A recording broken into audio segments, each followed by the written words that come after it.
Israel और Iran के बीच ceasefire के बाद इल्जामात और बयानों के तीर चल रहे हैं जो कभी भी जंग में बदल सकते हैं।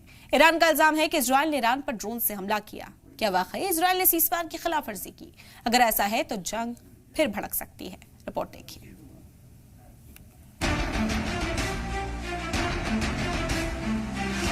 24 जून को ईरान इजराइल के बीच जंग बंदी हुई थी। तब दुनिया ने राहत की सांस ली।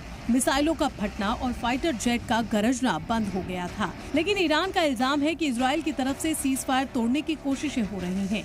ईरान जंगबंदी तोड़ने की तस्वीरें जारी कर रहा है। इल्जाम है कि इजराइल की खुफिया एजेंसी मोसाद ने ईरान पर सर्जिकल स्ट्राइक की। जुनूबी ईरान में कई धमाके सुने गए हैं। लोरेस्तान में इजरायली ड्रोन देखे गए हैं। इजराइल पर ईरान बड़े हमले की तैयारी कर रहा है। इजराइल ने भी लंबी जंग के लिए कमर कस ली है। ईरान इजराइल पर लगातार सीज़फायर तोड़ने का इल्जाम लगा रहा है। आखिर इजराइल पर जंगबंदी की खिलाफवर्जी का इल्जाम क्यों लग रहा है? कहीं इजराइल जंग को भड़काना तो नहीं चाहता? ईरान ने तेहरान पर हमले का इल्जाम लगाते हुए बताया कि IRGC के बड़े कमांडरों की बैठक के दौरान इजराइल ने हमला किया है।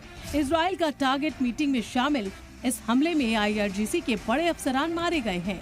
इजराइल ने इसे सर्जिकल स्ट्राइक बताया है।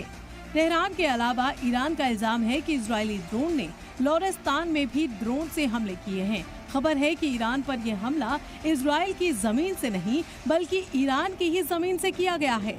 बताया जा रहा है कि तेहरान और लोरेस्तान पर यह हमला मोसाद का ऑपरेशन है। मोसाद के एजेंट ईरान के अंदर से ही ईरान पर हमले कर रहे हैं। ईरान का इल्जाम है कि इन हमलों में स्टारलिंक शामिल है। एलन मस्क की कंपनी स्टारलिंक पर ईरान ने पाबंदी लगा दी है। ईरान ने कहा है कि मस्क की कंपनी स्टारलिंक से मोसाद को इंटरनेट की सर्विस दी जा रही है और स्टारलिंक का इस्तेमाल कर मोसाद के एजेंट ईरान में सर्जिकल स्ट्राइक कर रहे हैं। स्टारलिंक टर्मिनल हारमुजगान के मोसाद ठिकाने से जब्त किया गया है। दावा है कि ईरान में 20,000 कोवर्ट टर्मिनल काम कर रहे हैं। कहा जा रहा है कि इजरायली हमले के कई महीने पहले से ये एक्टिव हो चुके थे। इन टर्मिनल के जरिए इजरायल को ईरान की अहम जानकारी दी गई। ईरान का इल्जाम है कि मस्क ने इल्लीगल सर्विस से ईरान की जानकारी इजरायल को दी। स्टारलिंक के स्टेल्थ हार्डवेयर फ्लेक्सिबल बीम से सेफ कम्युनिकेशन होता है जिसे इंटरसेप्ट करना मुश्किल होता है। मोसाद ने सिग्नल इंटेलिजेंस की तरह इसे इस्तेमाल किया है। ईरान में चल रहे घमासान से साफ है कि ईरान कभी भी इजरायल पर पलटवार कर सकता है। जिस तरह से ईरान के अंदर घुसकर इजरायली खुफिया एजेंसी काम कर रही है और ईरान को नुकसान पहुंचा रही है, वो जंग को भड़का सकता है।